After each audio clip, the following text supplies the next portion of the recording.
ti jako, pošto si nemiran. A kud baš ja? Napokon 5 sata. Ajmo mi 2 do knjižnice. Može. Čako, gdje vam je čovječe, ne ljuti se, inače ovdje. U 3. razredu, jučer su posudili. Joj, a možemo li onda na računalo? Naravno, izvolite samo.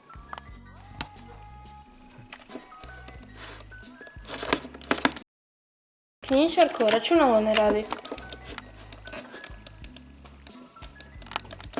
Kako ne radi? Radio je neki dan.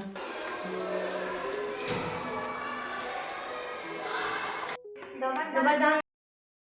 Možemo li otići do računala pogledati kako sta lešće? Uskoro imamo izlet i moramo znati više o tome kako izgleda i gdje se to nalazi. I kako je? Da, idem ja s vama. Može.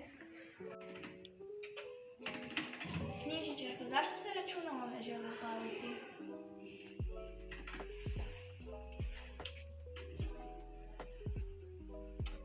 Zar opet?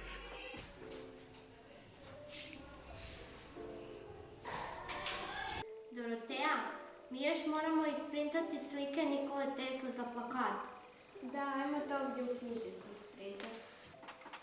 Joj, pa printer se ne želi uključiti. Nije računalo. Jako je.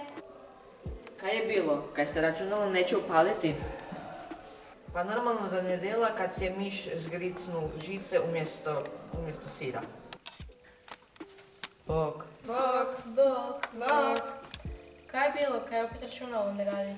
Miš si umjesto sira zgricnu malo kablov prek noći. Joj, nije ni čudo, kak je stajo vrijeme mu je za penziju, kad bi bar naša škola od nekud mogla stvoriti novo računalo.